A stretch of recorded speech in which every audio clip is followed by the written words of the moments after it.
Hey guys, it's Eugenio Zabell here, and today I really have a topic that I think can be very interesting for all of you out there that I would have actually loved to know at the start of my journey.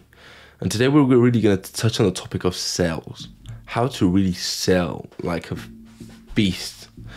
At the end of the day, sales is probably one of the best abilities you can really learn, especially if you're in your early 20s or basically at any age, because at the end of the day, like, the economy really changed, the business models really change, everything changes, but there's some things that really remain the same, and sales is probably one of those, because no matter what we're talking about, no matter what period of history we're talking about or in the years to come, sales will just remain the same. People and businesses need salesmen, and that's how it works. So I'm really going to tell you what the ultimate sales strategy for me was, and honestly, it's not what you think. So stay along and you'll check it out. So before we go straight into it, you might be wondering, who on earth is this guy and why should I actually listen to him?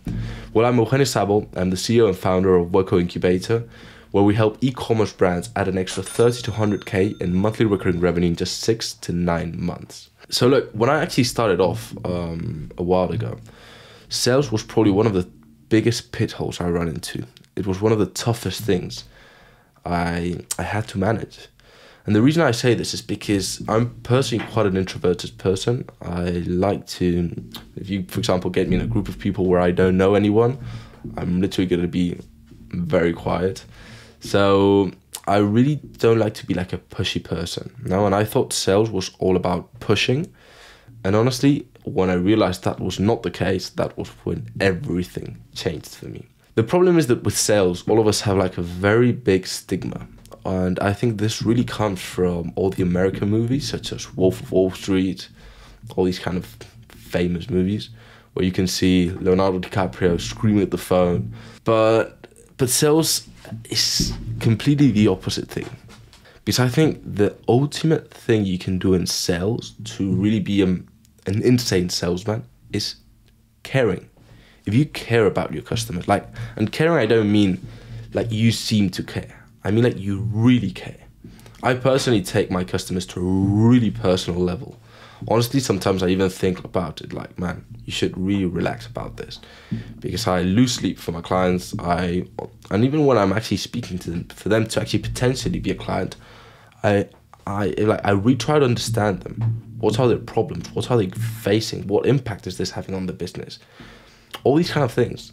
And that honestly makes such a difference. Because right now, everyone is just trying to sell with like a script. And I've found that. I tried that in the past. And honestly, that's the best way to screw up a sale. You need to have a kind of a blueprint, but you don't have to follow it, like word by word. So at the end of the day, you really need to, first of all, I think the best thing is to really have a very good chat, a conversation with your prospect, your lead, your friend, whatever it is that you're actually looking to help out. And first of all, understand what their business is all about. What are they facing? And first, and probably most importantly, are you the best option to help them out? Like, if you're the best option to help them out and you really know that, you really need to let them know. And if by any case you aren't the best option, you also have to let them know. And you really need to be very transparent and very honest. I really think there's a big difference between those salesmen that are honest and those that aren't. If you cannot help a brand, a prospect, a lead, a client, whatever it is, it's just gonna, it's like shooting yourself in the foot. Because now, great, you will close a client, you will do whatever it is. But in a couple months' time, that will just be a huge issue for you. And honestly, I really do not recommend that. Because it will just give you more problems than whatever return you might get, either if it's money, if it's whatever it is. I really think that this sales stigma of just trying to close, make money, blah, blah, blah, like, it's just over. And people that mainly, if you're an entrepreneur, like for example, I work with e-commerce brands, e-commerce people out there, the owners, CEOs, most of them have worked in sales. They know how sales really work. So if you're just trying to walk them through a script, like word by word, they'll just know it.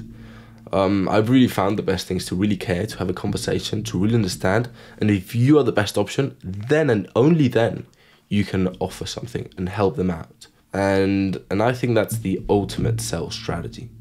Because at the end of the day, if, let's say, an e-commerce brand, just take my example, speaking with 10 agencies, like some people will hire the agency if it's the cheapest one or if it has the best case studies. But 9 times out of 10, they will hire the agency that understands their problems the best and that can better resonate with the brand. Because at the end of the day, when you're an entrepreneur, one of the biggest problems you face is that you think you're alone, that no one understands you, that you're just going through that tough time by yourself. And that's just not the case. And if you help them and understand their problems and really resonate and just try to honestly help them out, that will give you a huge difference. And if you really think you're the best option for a brand, honestly, you have to go all in for it. Because at the end of the day, like, if you know you can help a brand, it's honestly up to a moral obligation to help them out. Because if you know that to a brand you can generate them $20,000 and they just have to pay $5,000 and the cost is $5,000 and they're going to make 10K profit, like, if you don't help them, you know that you will go to bed and they will go to bed and they will have lost out on that potential opportunity to make some extra money. I had a case not long ago, this last week, where I had been speaking with a brand that I actually quite liked for quite a while, and they ended up deciding to go with another agency. And they told me that the reason for that was pricing, and it upset me, not because I didn't close them as a client and I had one more client. That's just not relevant for me at all, but mainly because I knew we could get them amazing results. And they had been working with a freelancer that had got them terrible results, just spent a crazy amount of money for months and months and lost a lot of money. And we knew we could be extremely good for them. So right now I've had that feeling, like because I didn't do my job as good as I possibly could have done it, those are potentially going to lose out on a lot of money and a lot of growth. And business is not about money, but when you have to survive, when you've got employees, when you have costs to maintain, well, money is important because it's not your personal benefit, but it's everyone within your team that depends on you. So as an entrepreneur, I really take that very personally. And for my mistake, I know that person won't be able to, or potentially I honestly hope their agency works out well.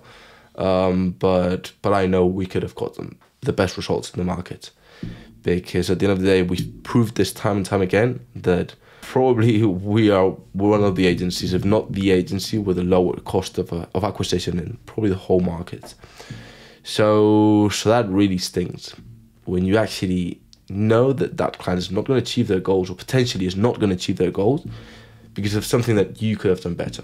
And that's just, you have to care, you have to understand the problems, and you need to make the most out of it. That's the way to really be the best salesman out there.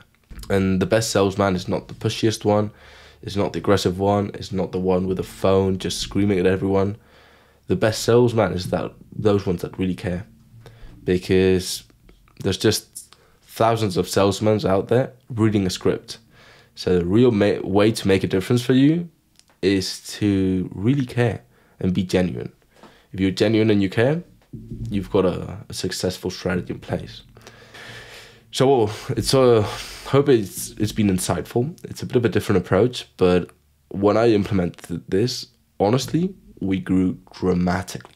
So forget about scripts, forget about all this bullshit, and just focus on really caring on the customer, and that will honestly bring you the highest return on investment. And lastly, don't try to sell to everyone, because not everyone needs to be sold. And at the end of the day, when you're selling a really niche-based service or product, you really need to sell to the fit. You don't need to sell to everyone, because if you're selling to everyone, that will just damage your reputation, and it's just really not worth it at the end of the day.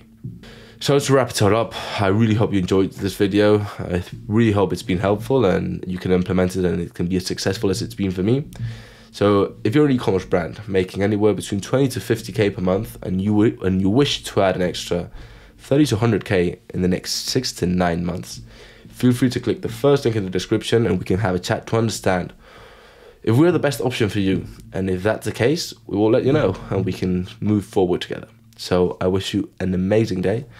If you've liked the video and if you've liked the concept, I really encourage you to like and subscribe it to help me out, hopefully as much as I've helped you out.